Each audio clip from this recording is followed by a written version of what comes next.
Hello, everybody. Chris Martinson here, and today we're going to be talking about finance and economics as part of Finance U. Remember, anything that you see in this video and all resources available at our websites or affiliated websites are not intended as or construed as financial advice. This is for educational purposes. Remember, if you have a financial decision, please consult a financial professional. We are not attorneys, we're not CPAs, we are not financial managers. As well, we do our best to be accurate, and everything we represent is as accurate as we know it to be. Now, let's turn to our program. Okay, well, maybe in this situation where I no longer trust governments, regulators, legislators, or even the participants in the market, and my counterparties, when I no longer trust them, what are the actual terms and conditions of this agreement that I have with them? And is there the ability for these things to be manipulated and used in a method that was not intended in the original drafting of that legislation?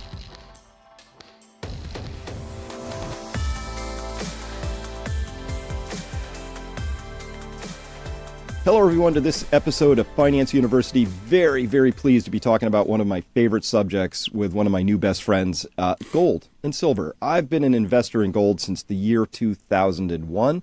That's when I first dipped in, and I dipped in pretty heavy. I am irresponsibly long, full disclosure, and I've been so because I just don't know what I would rather hold instead. I look at gold and silver as it's sort of, if there's a great war happening, it's between the abstract and reality. I like gold and silver because it represents reality. I don't like what I'm seeing in the abstract world of high finance and debt accumulation and exponential growth and all of that. To discuss all of this with us is the CEO of GoldCore, Dave Russell. Dave, so good to be talking to you here today. Chris, great to be here. Thanks for having me. So let's start. You're interested in gold and silver too. Tell us about that. How did that come to be? Well, I've been involved in precious metals and in financial markets now for well over 25 years. I started off my career as a trader in a bank. I used to trade foreign exchange, bonds, proprietary trading on behalf of the bank since about 1997. And at that stage, there was we're based in Ireland here, and at that stage there was what was known as the Celtic Tiger. The economy was booming, and a lot of it was driven by property. At that time, I started reading around the subject of global credit growth, and I dipped in and out of a lot of Bill Bonner stuff. I'm sure you know Bill. He's written quite a number of books on the subject, so that got me kind of clued in to what was Empire of happening. Debt. That's the one. Great That's the book. one I started with. Yeah. Excellent book. That's the one that I started with. And it really got me cued into the idea of global credit growth, and the idea even of global credit growth being the next potential financial time bomb. So I started looking at the gold price as well, because that's what was that's one of the things that was indicated as a good barometer of risk in the economy. And as I started looking at it, and I started talking about it in daily dealer meetings, and most of my colleagues were kind of looking at me because I was the only one that was talking about it. And back at that stage, this is around what was known as the Brown Bottom, and that was when Gordon Brown was selling off all of the UK's gold reserves, basically. And he did it at the lowest level. It was about $250 odd an ounce. And said he was going to do it. I'm going to get the worst price possible. Yeah, exactly. He said he was going to do it, but he didn't say he was going to do it today. He said he was going to be doing it over the next while. So he got absolute worst price possible, drove it right down to a low, and then that was the low, and it just kind of took off from there. But I kept my eye on the gold market after that, and started to have this lens to look at the wider economy and international markets and financial markets through this lens.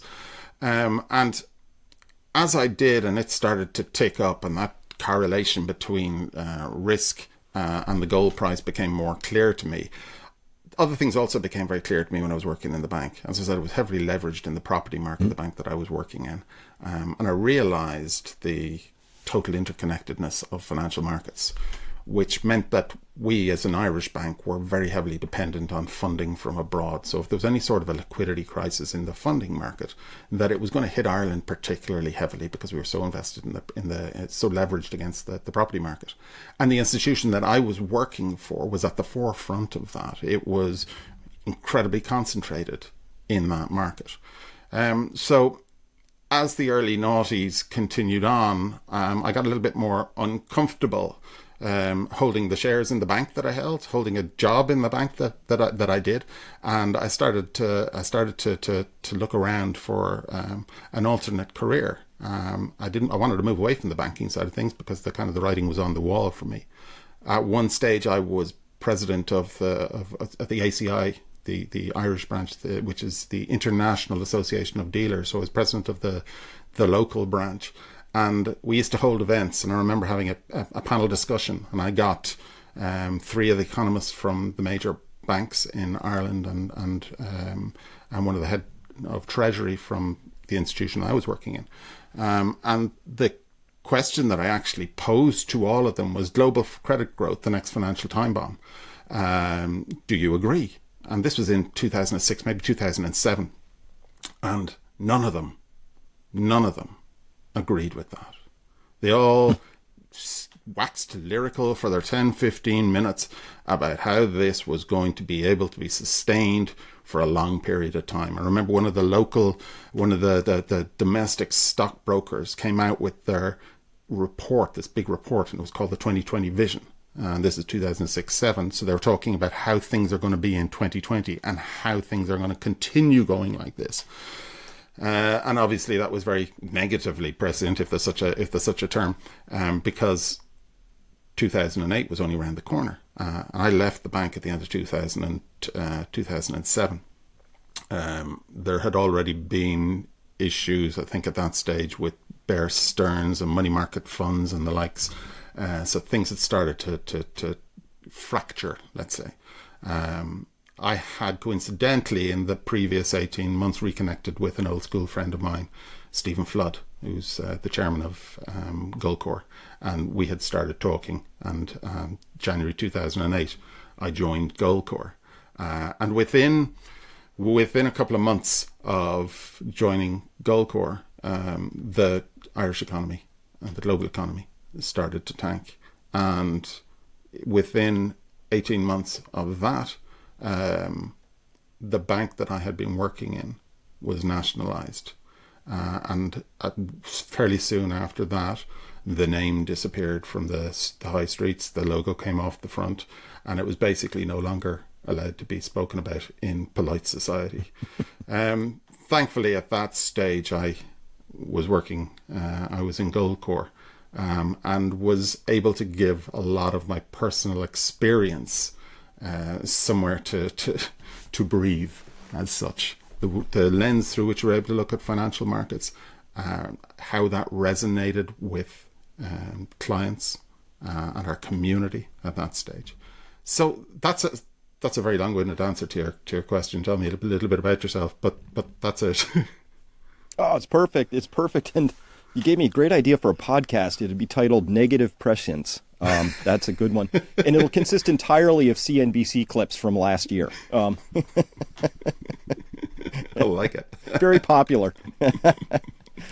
Well, I want to get to this idea because, see, for me, I'm not a gold bug in the sense that it's a religion for me, right? You know, I don't have like gold laser eyes. You know, I don't get upset one way or the other. To me, it's just a way of expressing my idea that, I am emotional about it in the sense that I am offended that I'm being led around by my Federal Reserve, which has told me straight to the camera, we want to cut the value of your money in half every 35 years. That's what a 2% inflation target is. We want the value of your money to be taxed at the rate of 50% every 35 years, which forces you to play a game, which they have now rigged to make sure that the other participants, it's that scene from Wolf of Wall Street, right? Matthew McConaughey's like, we go home with cash in our pockets at the end of every day. Our job is to keep them fully invested, Yeah. So that offends me because they force these people, most of them just hardworking, blue collar or whatever, you're trying to save for this illustrious retirement, right? But they put you into a game where you have to play, and then they conspire, if I can use that term, with my federal government to lie about the actual rate of inflation, which everybody knows. So the whole thing just feels like, it's not really full of integrity on the up and up, right? And so to me, gold is a way of saying, you know what, I refuse. I just don't want to play that game. I'm going to play a different game. I'm going to put my wealth into something that time, several thousand years, has said this is a way of just, it's literally just me taking my chips off the table and going to get a drink, right? That's how I see it. How do you see it?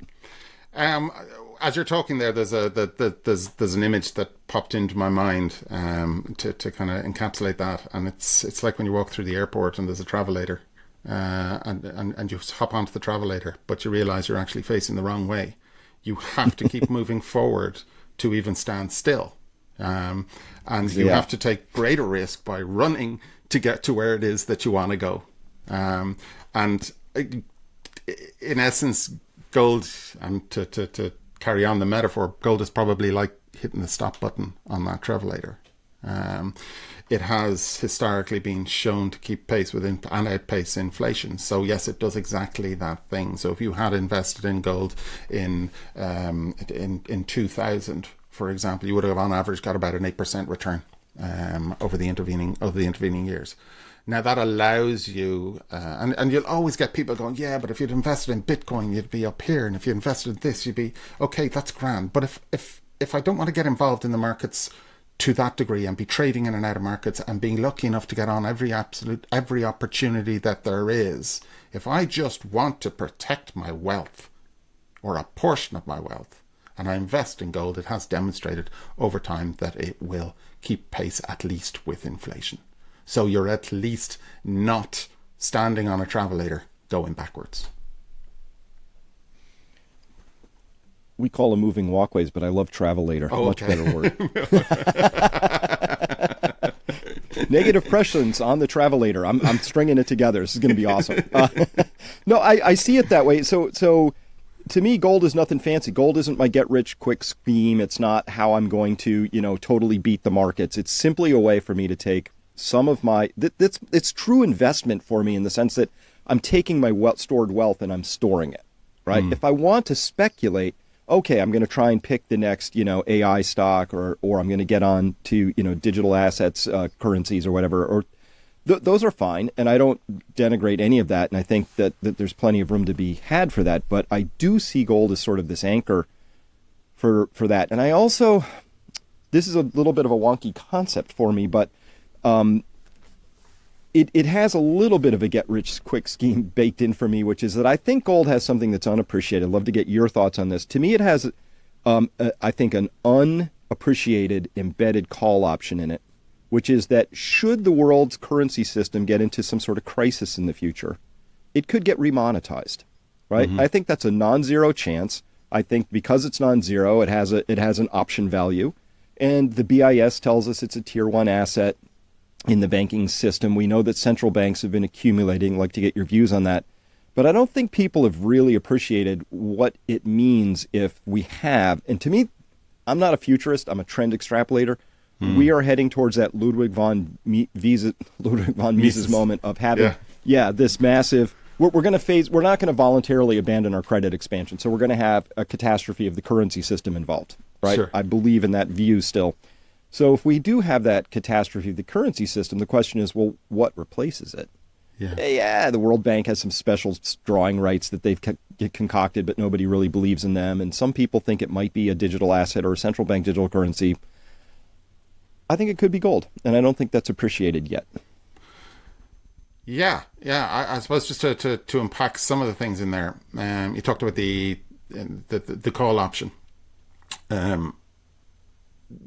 I agree with that. I don't necessarily see it as a get rich quick, as in that's what I'm betting on and hoping for. I know you said there's a non-zero chance of that. I agree with that. I'd be interested to know what the number is if it's not zero that you think that might be. Mine might be slightly higher. And I extrapolate in the data, and we both extrapolate, which might end up at different places.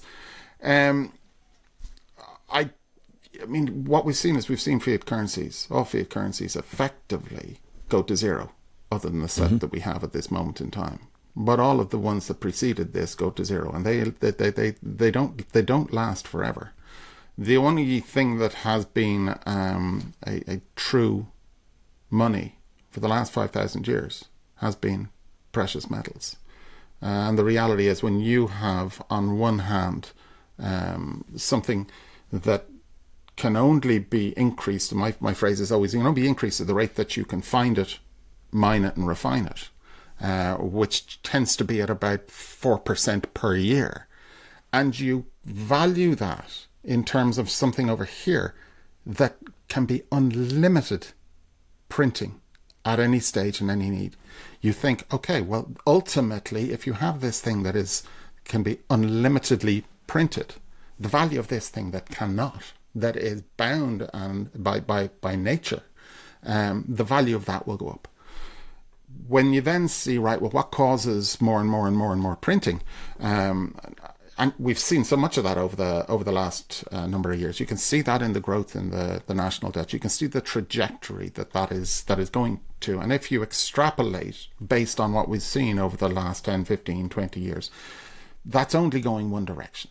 There is no appetite whatsoever to address any of the issues that could give them a chance of not growing that. There's no appetite for the discipline required. There is no appetite for the consequences of doing it, because it wouldn't be an easy transition either. So yes, I do think that there's definitely a non-zero chance of this happening. So it is a call option. But at the same time, we see it as the financial insurance in the portfolio. In a similar way to house insurance. And you buy house insurance in case something happens to your house. You don't buy house insurance because you want something to happen to your house to get a big payoff. So we see it as that, very much as that element of financial insurance. There is from time to time some very strong rallies, some very strong bull markets in gold. So there is the opportunity to make money and take some money off the table, and maybe you allocate 5, 10, 15% of your portfolio to that, and you can rebalance that over time if you so wish. But the most important thing there is the idea of extrapolating from where we are now and trying to understand what the potential consequences of that is. And it becomes very simple. It's, sometimes when we talk about national debt and we talk about the interest payment on the national debt, they seem kind of ethereal or abstract economic concepts. So if we bring it back to a kind of a personal experience, and you say, right, well, I have an individual taking out more and more and more and more and more debt. Let's say a credit card, and the limit on your credit card keeps on going up and going up and going up and going up. Doesn't happen in isolation, because the interest payment on that credit card is going up and up and up and up. And if you could see that over time, and you map that against your income, right, you can extrapolate out that if you keep on going at the same rate, there will be a point in the future where your interest payment will be much greater than your income. Now, that can't happen in personal circumstances, because your credit card company is not going to keep on increasing your personal debt ceiling.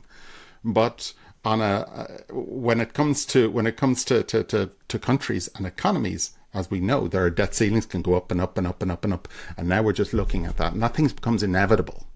It is inevitable. If you keep on going in that trajectory, at a certain point, the laws of physics, the laws of maths, whatever, kick in. Yep. And then we have a problem. But it's just a math problem. So this isn't anything personal, but it's gotten structurally embedded, Dave. So this is the thing that really gets me. So I just see the Fed and other central banks as this long series of ever increasing larger bailouts. And if we're going to put this into a car metaphor, 87 was a little oversteer. Greenspan rides in and puts the Greenspan put in. Wall Street gets the message. We have a corporate bond market hiccup in 94, 95. Leads to this infinite lending thing because reserve requirements were effectively destroyed by what's called the sweeps program. A little wonky, save that for later. Then we have the bailout of long-term capital management. We're steering hard. Then we have Bernanke's 1% blowout rates, and then we're really steering, and on, and it's just been getting larger and larger. So September of 2019, right, the repo market's blowing up. My hair's on fire. I'm telling people, oh no, 10% over lending rates. Something's bad. I don't know what it is, but the plumbing is making gurgling sounds. Not good. And then COVID happens. And the Federal Reserve explodes its balance sheet, which was already a horrifying $4.5 trillion, to nearly $9, right? $4.5 trillion of printing in a year and a half. It was unbelievable. Even after the initial shock of March, April, May, we settled down. They still kept that going for another year. What were you thinking when you were watching that? When are the chickens going to come home to roost? Basically, if you try and game that through, it was a real case of let's do this now. We don't know what the consequences are going to be, but we have to do something and we have to do it now. So there was really no thought given to what would come next. And I'm not gonna sit here and pretend I knew exactly. I was able to predict exactly what would happen, but it was obvious that there would be consequences. We just didn't quite know what they were, because at a certain stage, what were they going to do? They were going to continue to print and print and print and print. And we know that when you print and print and print and print, what happens is you get inflation. There were certain forces at that moment in time that were keeping inflation in check. Namely, everybody's getting a lot of money, but they couldn't spend it, right? So therefore, it started to become obvious that we didn't know when restrictions and whatever were going to be removed, but when they started to be removed, and sometimes different in different countries, there were windows of a couple of months over here, and everybody rushed out to try and get a holiday abroad. So the price of holidays went up, so that was a sign of things to come. And then there was another lockdown. You start to say, okay, well, we're seeing the game play out here. We're seeing a lot of printing. When the restrictions are removed, we're seeing inflation in certain areas. Now, they might be temporary, and some people started to call them transitory. But what was happening when more restrictions got removed and printing continued on? And now you're starting to back to what you say you do, is extrapolate from the information available, and you can say, well, the future is probably going to look a little bit more like the present now, but multiplied by a factor, and that's exactly what we saw. So we ended up in a situation where inflation starts to kick in, and that whole term of transitory inflation came about, and that was basically rammed down our throats for a year or more, 2 years. And the reality is that when the Fed was talking about transitory inflation, they either knew that it was a lie or they believed it. So in one way, they're incompetent or they're lying. And either one of those things is not what you want from your central bank. I remember that's exactly right. And and I don't know which is worse. Which is worse, that they're that incompetent or they're that dishonest, right? You know what? You could accept either, right? If you had the ability to vote them out and put somebody else in there. Right. Yeah. But when you're stuck with either an incompetent individual or a liar and you can't do anything about it, then you have a problem.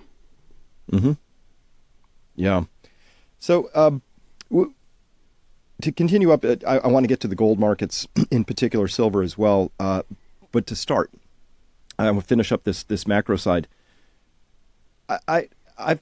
I'm really hard to shock, and I've been getting shocked a lot lately, right? And so when the Congressional Budget Office comes out and says, well, we've added up structurally what's going to happen, and the U.S. government is going to have basically $2 trillion deficits for the next 10 years. So that's as far as the eye can see in their forecasting.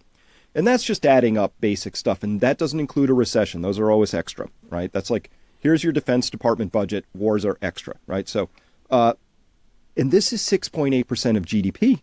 They're forecasting wartime expenditures, like this is fighting the worst recession, almost depression you've ever seen. This is fighting an actual war, but there's no war. It's wartime spending without the war. Yeah. Yeah. Right.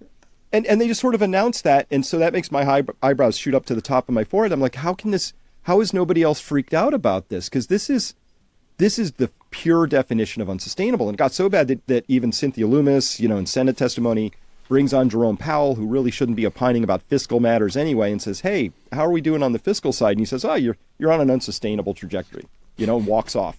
And no follow-up questions, no like, what do we do about this? And I think people need to prepare for that, because it's just, again, this is just something that's right there for anybody to see. But first, like you're talking about how you had a hard time explaining exponential debt in 2006, 7, I feel like we're in that same moment where I see something that's completely obvious and very few people are talking about it outside of the small clutch of people who listen and talk to people like us, right? Yeah, and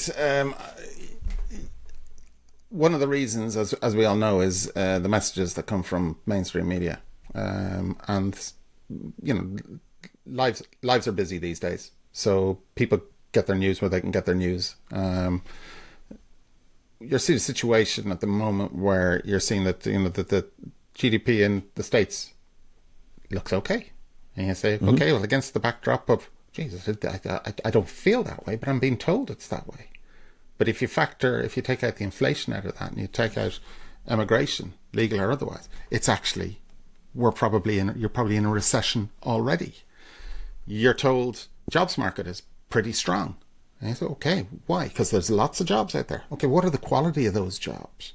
You find there are a lot of jobs that have low pay, low skills, low hours. But you're counting them as if that one job is the same as another. So if we don't have the time, and we don't have the ability to look at these things through the correct lens and understand the difference between what's actually happening and the information that is being presented to us, but then we're going to be in a situation. This is exactly what you do, Chris, is you try and give people the tools and the insight to be able to look behind the numbers, to understand what's really going on. One of the figures released most recently was the Michigan Consumer Confidence figure. It dropped from the previous month from 77 to 67. It's a massive drop. And that gives you a much better guide as to what's happening to the actual consumer. They're struggling at this moment in time. We went through, since 2019, 2020, there's all the stimulus checks that were issued, put a bit of money into people's pockets. That got spent. And then you see, right, well, the inflation that was created that came out of that, and that started to put pressure on people. And then as a result of that, there was an increase in debt. We're now seeing record levels of delinquencies on credit cards. So that means that the people that were kind of living on stimulus checks and benefiting from that are now borrowing money, maxing that out, and can't pay that back. That does not sound like an economy that's strong. There might be more value being purchased, and that's why GDP numbers are going up, as in total amount of dollars being spent. But in terms of the actual number of goods, there's less and less goods. Why is that? Because of inflation. That's ultimately what inflation does. And we're told that the inflation rate's 3.5%. Doesn't feel like 3.5%, does it? I don't know where. We have a services inflation that's really bad too. Just to get because I know this is happening in Europe as well as the U.S. is. We have this mysterious additional 3 million people who've fallen onto the disability rolls, right? For reasons which are tricky to talk about in public, right? Outside the Overton window, but we can all sort of go, maybe we should be looking into this, Yeah. And these often are people who are highly skilled, highly productive, and are no longer in the workforce. So for reasons, and that creates a lot of services inflation as well, right? Because now people are struggling to find quality people to fill those spots, and it's tricky. So you have a bit of extra sticky wage pressure. It's not transitory either. It's very sticky, but it's sticky now when interest rates are 5% and above. Okay, so inflation is starting to tick up, and we are still at the highest level of interest rates that we've had for a good long time, and inflation is starting to tick up. Now you say, okay, well, what are the Fed going to do about that? And they're kind of painted themselves into a corner. If they don't increase interest rates, we're more than likely going to see a further increase in inflation, because money printing is continued. If they do increase interest rates. Well, you've got about, of the 34 odd trillion that you've got in debt, about 8 trillion of that is going to reprice over the next year. And that's all going to be repriced. On average, it's probably about an average tenor of about 7 years, right? So it's repricing from interest rates that were at or close to zero a good number of years ago. And now it's repricing up here. So you're having debt rolling off the books at low interest rates and being repriced at much higher interest rates at a time when you're still watching the debt interest payment on the debt continuing to go higher. And at a certain stage, when that kicks in, it's going to increase at an even faster rate. And what does that do? Again, widens the budget. It's so I was really I love that description because I see it that way. I was really taken with a recent interview I did with Luke Groman, and so I started looking into his theories, and I like the way he thinks about this. He says, look, the Fed has a choice now. It either defends the bond market or it defends the currency, but it can't do both. What are your thoughts on that? Well, I totally agree with it. I'm trying to think. I think it was David Brady, who I interviewed myself a couple of times on our channel, who said you've got the bond market, you've got the stock market, you've got the currency, and you've got the economy. Pick two, because you ain't getting all three. And historically, what they have done is they've picked the stock market in that instance, and they've basically they've funded the bull market in that stock market for a long number of times. At a certain point, we've seen we've seen dollar strength over the last while, and we've seen dollar strength. What's that Chris Christopherson song? I put on my cleanest dirty shirt. Right, the dollar is basically the cleanest dirty shirt at this moment in time. It's a major currency, and it's got interest rates differential to most other currencies. So it is still perceived as the world's reserve currency. So when everything else is starting to fall apart, you're seeing a flight to the dollar. Does that continue? You might subscribe to the dollar milkshake theory, or else you might just say, if we continue on the trajectory that we're continuing on with a massive increase in debt, we've gotten away with it for this long, doesn't mean that we're going to get away with it forever. You've got the idea of de-dollarization has gone from your concept, a non-zero chance, to something significantly higher than that. There was a survey that was done by the World Gold Council over the last number of years, and they asked central banks, about 40 central banks I think around the world, they asked central banks why it was that they were purchasing gold. Now, there were all the obvious reasons in terms of currency hedge, in terms of diversification of reserves, and so on and so forth. You look back about 3 or 4 years ago, it was de-dollarization. How many respondents ticked the box for de-dollarization? And you go back 4 or 5 years ago, it was 0. And then another year forward, and it's 1%. And it's 2%. And I think it's about 4 or 5%. So these are the central banks of the world that are actually now starting to think that one of the reasons for purchasing gold is to hedge against the chance of de-dollarization. So de-dollarization, which was very kind of poo-pooed by most people over the last number of years, never happened, can't happen, whatever. Now you have central banks thinking about it.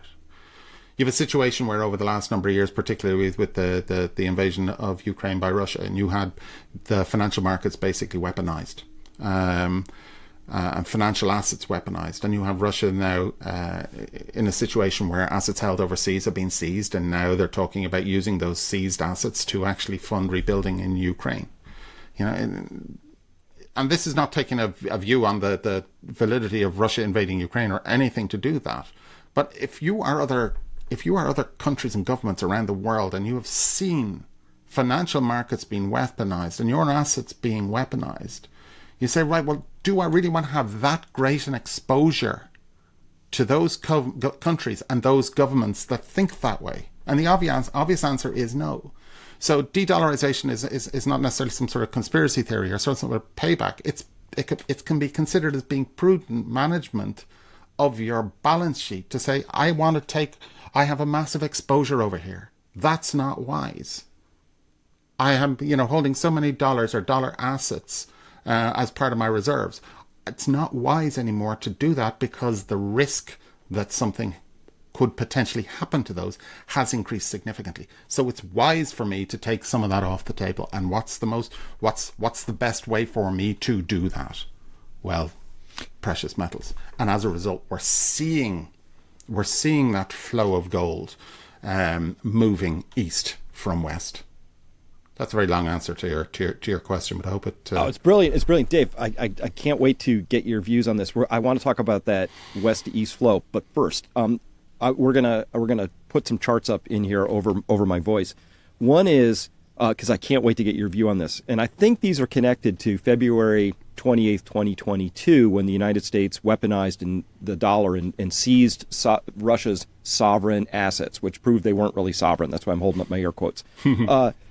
So, because I've been tracking the gold market for a long time, I'm a little obsessive about it. And so there were a couple of charts that I always looked at. One was negative real interest rates against gold, and they track flawlessly for decades.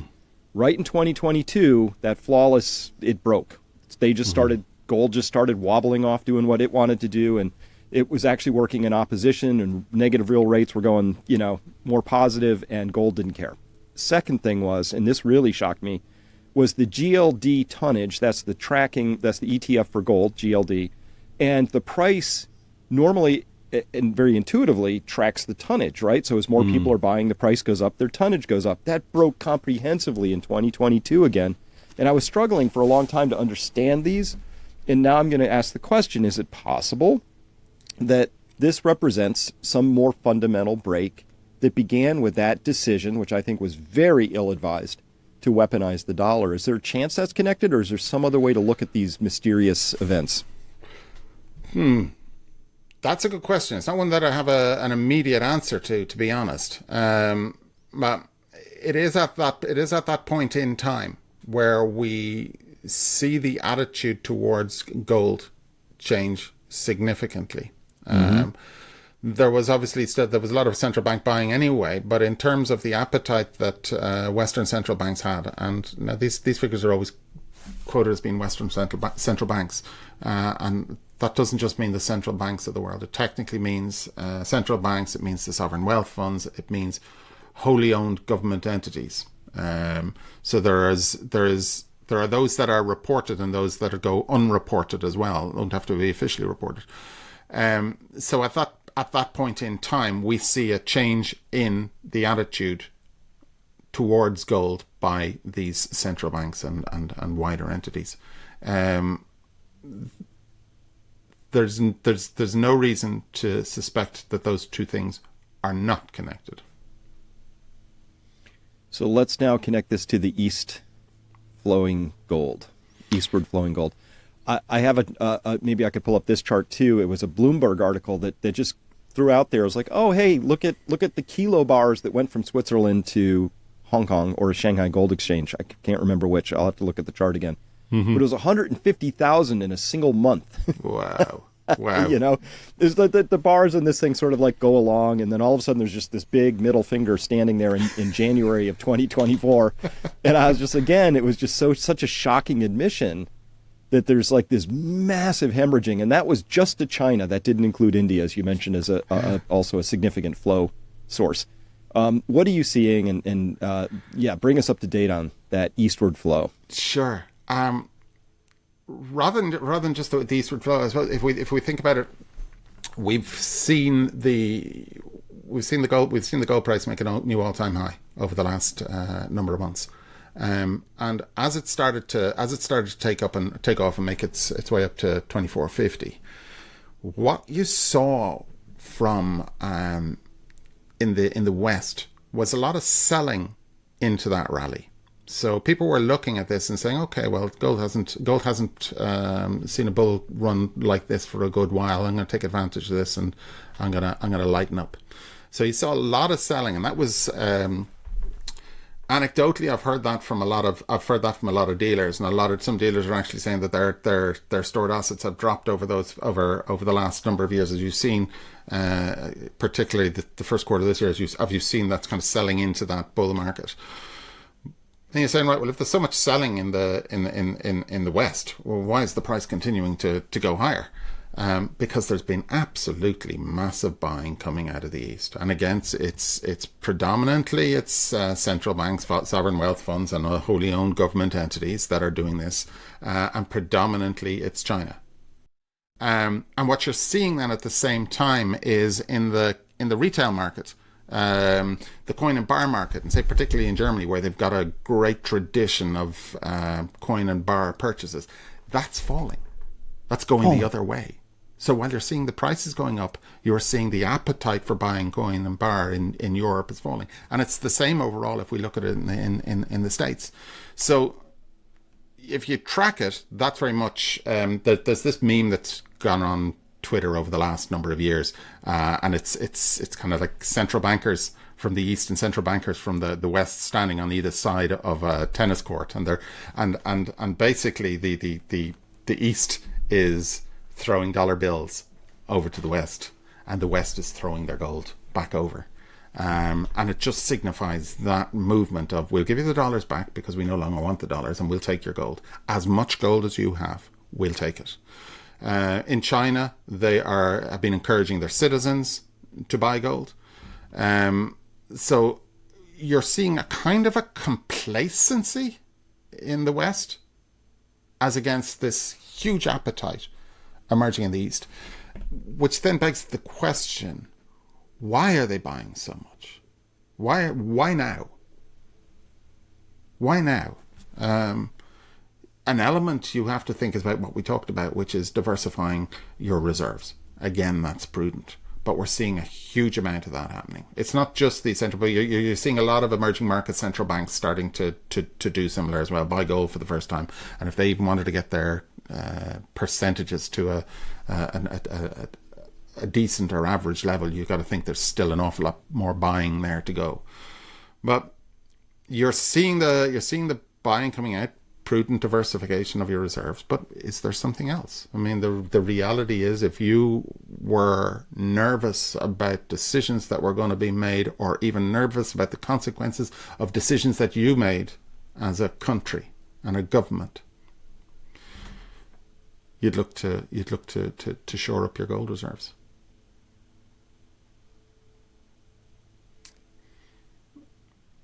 Something I have an alert out for with my feeler network call a retail level gold dealers. Right, these are people who somebody can walk in from the street and purchase something. I said, we should watch out for. Remember, it was in December of 2019 and early January when all these pharmacists reported that Chinese people were walking in and buying up all the masks and sending them back home. Mm-hmm.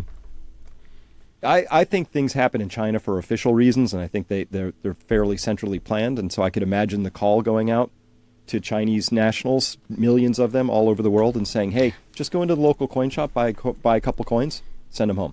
Right. So I just wanted to know if there's any change in foot traffic, right? Because I could see this being, if I was going to strategize this, my goal would be to accumulate as much gold as I could, if saying this was my strategy, because I realized I was going to go to some gold-backed thing, or it just made sense. I don't want paper, whatever. I'd rather have the physical substance, and it's easier to store gold than oil. There's only so much room in tanks, and there's only so much copper I can put in warehouses, right? So I would say, okay, I'll take the gold. First, I would get as much as I could without anybody noticing. But when I felt like we were getting to the point where the West might close the doors, I would execute my foot soldier strategy and just grab the last. If you had 2 million people and they each bought 10 ounces, that's a pretty good number. Yeah, absolutely. Yeah. What was I going to say? That one of the things that I wanted to touch on. Well, actually, this is significant. As I said, we saw a lot of selling in the early part of the first quarter of this year. We saw selling into that. So as the rally came up, we saw clients coming in and looking to take a bit off the table, and that was on gold and silver. Silver, they obviously had an appetite to do that because silver prices had been underperforming, and now we're getting back up to the 28, 29 level. That looks very appealing to a lot of people who've been sitting on silver for a while to lighten up.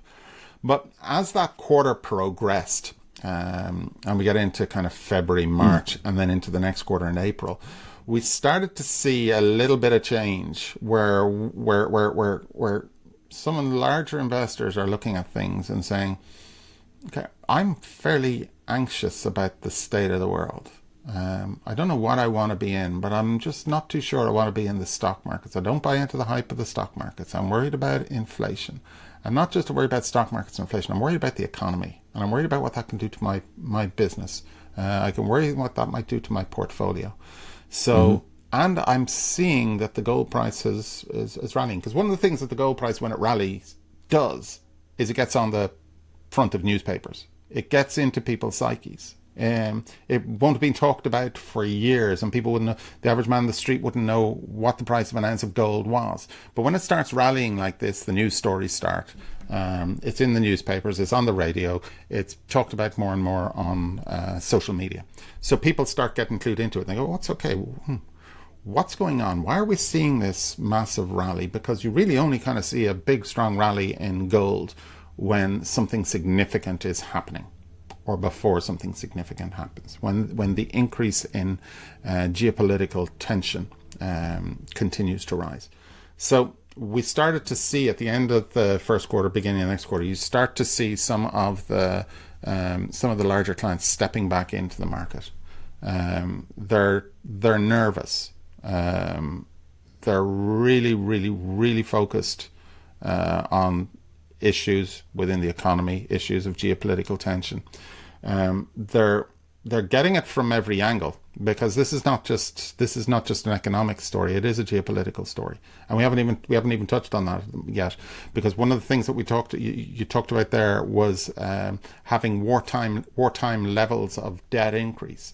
That's the if your community ever want to do a fairly interesting exercise, we download the Global Debt Clock app onto your phone. Because one of the things that it does is it shows the growth in the national debt. If you go into one of the pages on it, growth in the national debt in the US from about the late 1800s. And what you can see is fairly disciplined until we get into the late teens and the 19s, when we have the First World War. Increases exponentially. Second World War, the same. And you can see whenever there's a significant global conflict, you see a massive increase in the national debt. So when you're talking that you have wartime levels of debt at the moment, when we don't even have a war, we're also at the same time closer to a significant global military situation than we have been at any time, I would say, since the Cuban Missile Crisis, basically. Agreed. So that, and people sense that. People understand that. They also now are a little bit more clued into the implications of that, because if something does escalate further in the Middle East, you could very quickly see oil at $150 a barrel overnight, nearly. And everything that touches, all the implications of that, inflationary implications of that. And now we're in a situation where we've got inflation already, and now we've got this added issue of higher oil prices against the backdrop of a significant global event, against the backdrop of continued increase in debt, against the backdrop of continued increase in the interest payment on the debt, against the backdrop of an economy that was not performing well to begin with, and all of the human and societal implications of a major global military conflict.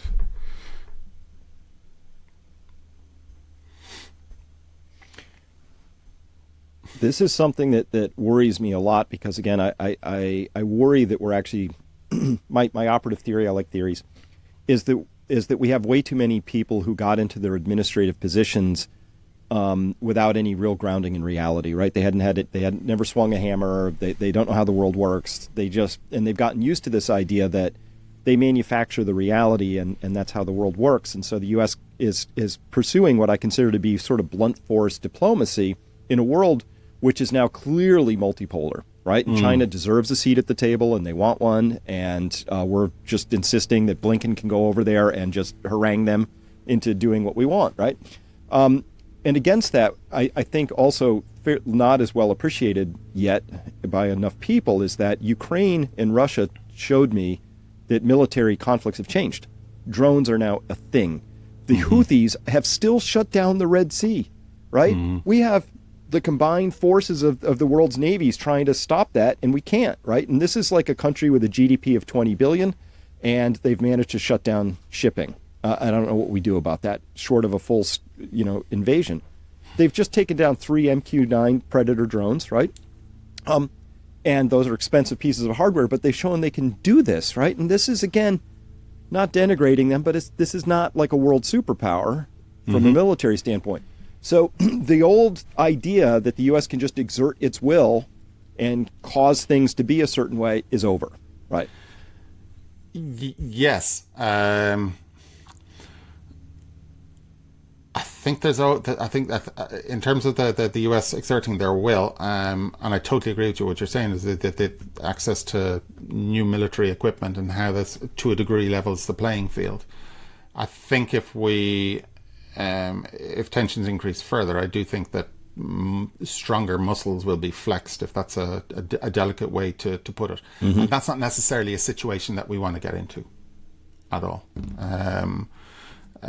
Not only that, there's, as I said, apart from the societal and the human implications of that, there is also the financial implications of that. That's not necessarily a route we want to go down. But again, if you extrapolate, if we continue our theme of extrapolation, sometimes you don't want to talk about it. You want to will it into existence by talking about it. But if you extrapolate from where we are now, it does look like we are on a trajectory to something, right? To something much bigger militarily, and that's not something anybody wants. No. And you mentioned the global debt clock, and to me it was another one of those eyebrow moments, but I've been tracking it for a long time, which is total credit market debt outstanding, the TCMDO series on the Federal Reserve site. We crossed the illustrious 11-digit mark, right? 100 trillion in debt in the U.S. total across all markets, when global debt's, 300 and something trillion as they added up. So basically 30% of the world's leverage on 5% of the world's population. So it's against that backdrop where we say, and now we're going to have to really ramp up our debt expenditures in case of a conflict. We're already highly leveraged to begin with. So that's not a sustainable play. You don't want to enter into a large product market dispute with your major competitor when you're a highly leveraged company, right? You just want to. You'd rather be coming at that from another position, Yeah, when you talk about kind of global debt levels, there was an interesting thing that I read there recently. I can't remember, was it the World Economic Forum or the IMF? It said that the global debt to GDP ratio at the moment is 93%. It hasn't been at these levels since Napoleonic Wars. So it was at 1815. It's hard to look anywhere and find good news, Chris. Right. And it got up there at the Napoleonic Wars, and then we had this little thing called the Industrial Revolution as a tailwind, right? So what's our tailwind? AI. It's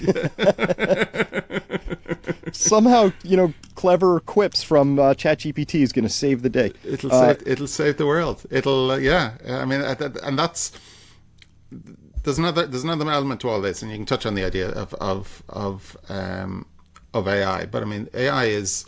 It's probably overhyped at the moment, but again, it's on a trajectory. It is going to deliver some incredible developments over the next number of years. But those that are going to suffer a result of that, we're going to sideline an awful lot of people. You're going to create a greater wealth divide than we have now, and again, that's never a clever thing to do for society. Again, this is against the backdrop of so many things. You know, you have a widening wealth gap, and we're going to see that now developments are going to widen that even further. We've got in the States, you've got a polarizing political situation where you've got the left and the right getting further apart. And as a result of getting further apart, there's a big gap between them, and there's a vacuum there, and there's nobody populating that middle ground. So it's more difficult to get the left and the right to talk and come to agreement on anything. You've got a very polarizing election coming up. So against the backdrop of those things and the actual strength of the economy and the actual inflation in the economy, and now you're going to have developments that are going to increase that wealth gap. You've got a lot of uncontrolled immigration, not just in the US, but across the Western world. So you're throwing a lot of things into the pot here, and none of them, well, none of the ones we're talking about are sweet. Well, this is where, gold and silver comes in, and I really love the service that y'all provide, because there's a number of things, obviously ticking all the boxes, right? It's allocated, segregated. People can learn more about that. But to me, there's also there's a jurisdictional sort of spreading the bets a little bit, because, I get this a lot, Dave. People say, Chris, are you going to stay in Massachusetts? And like, am I going to stay in the U.S.? But where would I go? I don't know. And I'm a dummy at this stuff, because in 2008, when I was looking at the housing crisis, I was picking places. I was like, New Zealand was on my list, right? Then COVID's like, ooh, that would have been a bad idea, right? And same thing, Canada was on my list. I'm like, never. I'm not going. Like, I don't even know if I can travel to Canada without being arrested now. I mean, I'm serious, So, because I'm disparaging to Trudeau, so I think that's a bad deal.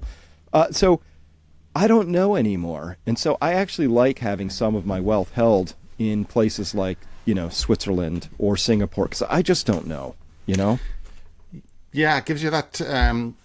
So for those of you that don't know, GoldCore is a precious metals dealer. We sell coins in bars to the investing public, and we can do that in a way where we can actually have it delivered to you in an extremely safe manner. But we also store it in probably what is the safest way to store, and that is, not only is it fully allocated, fully segregated, these assets always remain the ownership of the individual, the property of the individual. They are audited. They are independently audited, but they're also capable of being audited by yourself, by being able to log on to the websites of the vaults that we actually store it in, so you can see exactly what's held there under your sub account. Remember, we are continually trying to improve and enhance the security around our storage to make it even further away from what other people are offering. Because ultimately what people want, and what you're talking about there, is the idea of mobility. You want to be able to have your assets, and in this instance you want to be able to have your gold, but you also want to be able to have the choice of where you store that, because you want to be mobile yourself. You want to have the choice to move to Canada if you want to move to Canada, or move to Europe, or move to New Zealand, or move wherever it is that you want, and still be able to access your assets, and still be able to have that liquidity, because we hold it in what we call the chain of integrity. And if we're storing it on your behalf, it's much easier for us to facilitate a sale. So when you come to want to liquidate some of your assets, it's been held within a chain of integrity. We know about its authenticity and its validation. So we can very, very quickly sell that for you inside of a network of global network of other dealers. So you want to have that. You want to have that choice. That's the whole idea. It's meant to give you security with choice.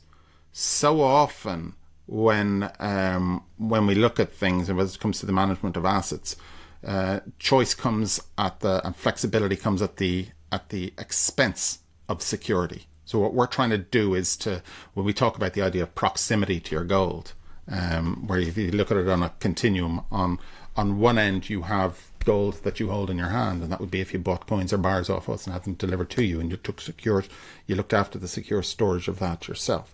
The far end of that continuum is something like ETFs, where you can't take delivery of that physical gold. You can't access it. You don't even actually own. You don't have title to any gold. You have title to a fund that owns gold. So the proximity is very, that's what they say. Exactly. We won't unpack that one. We'd be here for a couple of hours, maybe the next time. So that your proximity to your gold is very poor. Your proximity to your gold when you have it in your hand is absolute. But then you come back from that and you might look at, say, trading gold through digital platforms. And you say, okay, well, there's a lot of convenience about that. You say, okay, right, but I can only buy and sell through that platform. So if I buy from them, they're the only outlet that I have to sell back to them. Now, that's all well and good if in relatively benign times you can take that chance. And you might say that when you look at the proximity continuum, you also look at the trust. So when trust is high, you can go further out the continuum. When trust is low, you come right back down the continuum. One step then away from holding it in your hand is when we store it on your behalf. And as I described there, all of the characteristics of how we store, that's when those things become incredibly important. So the idea of the continuum is really important because it gives you a lens. It gives you something to measure against and say, right, well, my trust levels in, and when I talk about trust levels, it can be trust in your counterparty, it can be trust in your government, it can be trust in legislation and the judiciary and their ability to enforce. If your trust is low in those things, well, then you want to come right back down on the proximity to gold continuum. And we try to, if you take it and you hold it in your hand, that's all well and good. But there are implications for that when you come to want to sell it. You don't have the same liquidity. It takes you a little bit longer. So we add that element of convenience and liquidity to your holding. You can very quickly sell it. You can very quickly sell it not just to us, but because it's held within a professional vault system, it can easily be moved to another counterparty's vault, and you can very quick. So if you don't like the price we're offering you, you can go and sell it to somebody else. It can be very quickly moved to another vault entirely. Maybe it can be moved to another jurisdiction, but also it can be accessed by you wherever you are in the world. So if you want to move to New Zealand or Canada or whatever it is, or maybe you just want to hold some of your assets offshore because you feel that it is prudent, this facilitates that for you as well. So the idea is that you as trust is low, you want to come right back down that continuum on the proximity to gold, but you want to maintain as much of the flexibility, because as I read something there, Costco is selling gold bars, as you know now, and they're selling a lot of gold bars. However, they're not buying them back. So when you come to actually want to sell your gold bar, you've got to go and find your coin dealer, and maybe he wants them authenticated. Or if you have a number of these, it can take time. There can be costs involved in it.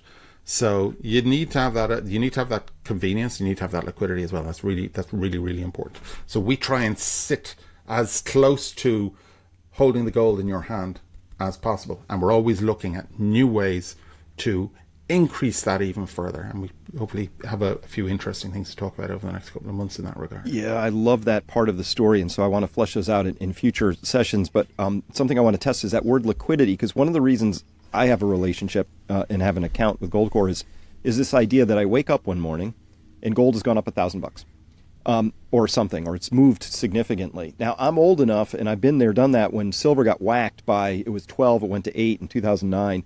I was like, woo! I called up, I was offended by it, but then I immediately called up because I wanted to buy more silver. And there was like almost within hours, it was a 6-week wait and you couldn't find any. The whole pipeline got tapped. And that was just because of a few silver bugs making a couple calls. And so it told me, I learned that the pipeline is really thin, in a fast moving environment. And so my theory is, and correct me if I'm wrong, is that because of your relationships, because of your institutional sort of, in the system, that in a fast-moving environment, you would be able to have that liquidity both ways. You'd be able to source stuff maybe when the coin shop is zeroed out. Is that true? That is true, very much so. We have a lot of relationships with mints the major mints. We have relationships with the major refineries, and also we tap into the wholesale market there, and we have very strong relationships there. It's very important for us. This actually, I learned this back working for the bank, but the relationship side of things that you have with your counterparties is really, really, really important.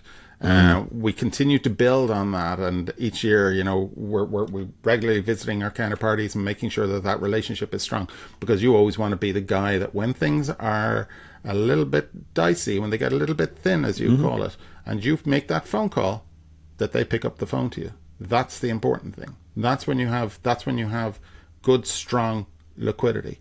So we continue to build on all of those relationships. We have relationships with all of the major providers, the mints, the refiners, the wholesalers. You will find situations like there was a situation there throughout COVID when, because of the shutdown of refineries and mints, that things got very, very tight there. But price is the great leveler in that situation. It is available, but it's available at a price, and there's this good secondary market. That's the good thing about what we do, because we're a market maker and make a good two-way price. When you see a jump up in the price, we've got people on both sides of that price.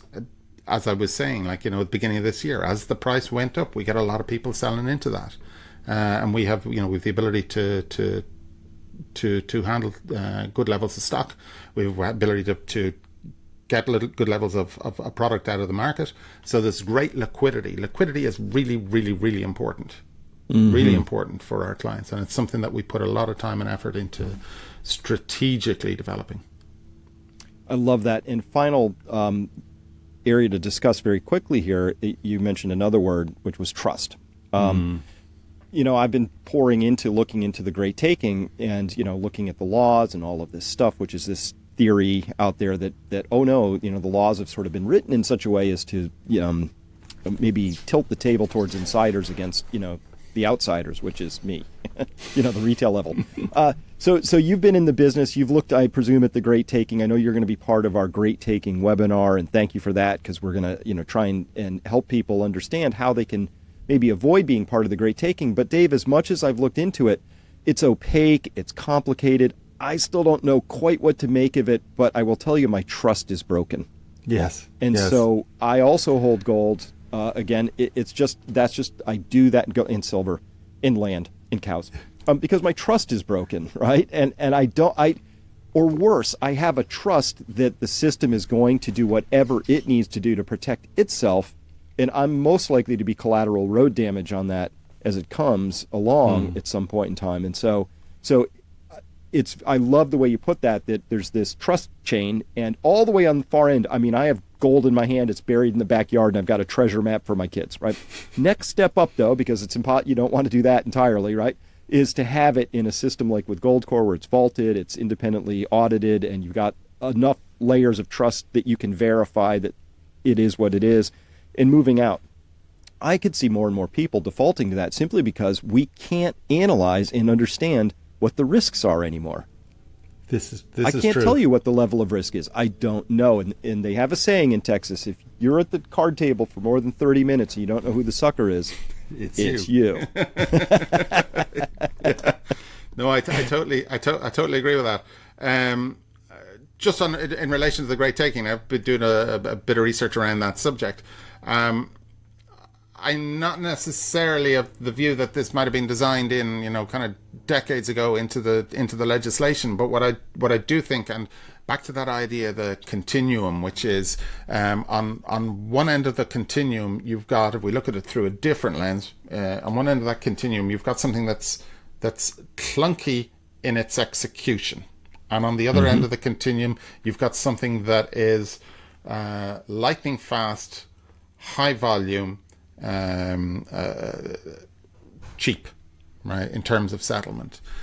I'm old enough and been around in financial markets long enough to remember physical stock certificates being, and trading those. And I even remember my father when I was young, and he'd buy and sell shares, and he'd have his physical share certs or stock certs, not shirts. And when he wanted to sell, he had to go and find them, and maybe they were with the solicitor or lawyer, or maybe they were in the, one of his filing cabinets, and he'd pick it out and, sign what he needed to sign, and then send it off to the stockbroker, and the stockbroker and it was a clunky process. It's a clunky process. And then what we had over here was the crest system. I think it'd be kind of similar to your DTC situation, that Crest ultimately became Euroclear, and then we had this effectively depository-like digital settlement that was very lightning fast, cheap, could handle high volumes. But in order to move from that to that, the legislation changed, and that's when the link between you physically owning that share cert was broken.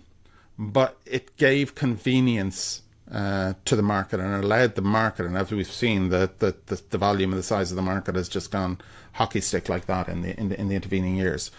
But those legislations potentially were never looked through the lens of how these could be abused at a certain time in the future, because potentially back there the level of trust in government, in legislation, in regulators was a lot higher.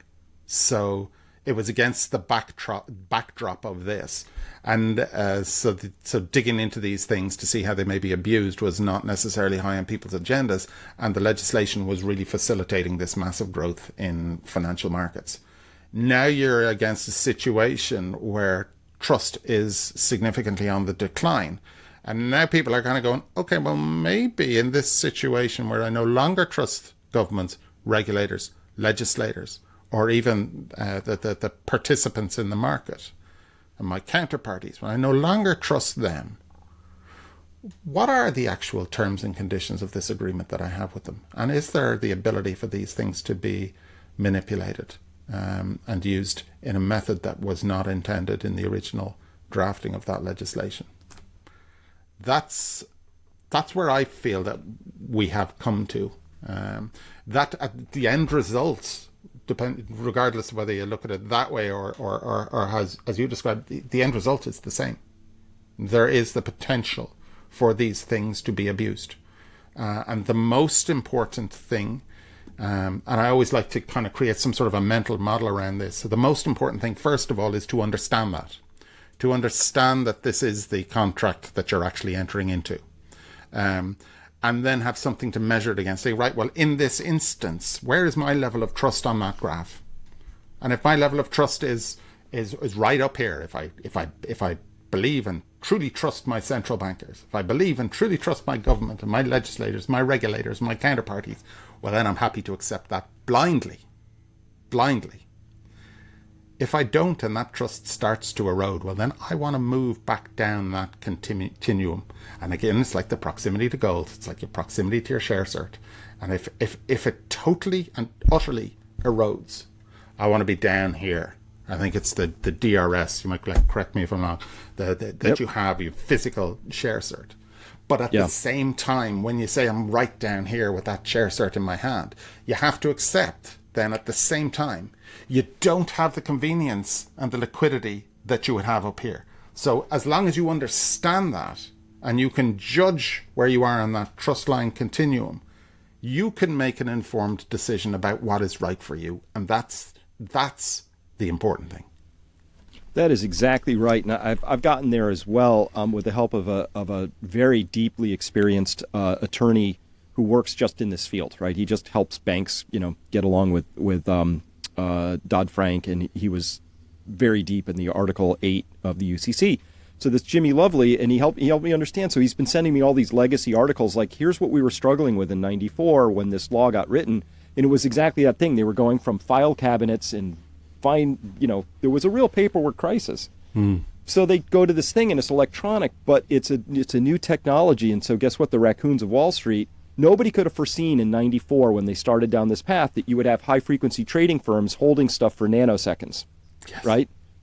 And then now there's dark pools and light pools, and there's all these things because humans respond to incentives, and so there's this new system, and they found ways to put themselves in there. My concern with all this, Dave, is that because of this, I think, and Alan Greenspan said this first, he's like, oh, derivatives, amazing thing. It allows people to control risk. But he said it as if risk got shot into outer space, never to be seen again.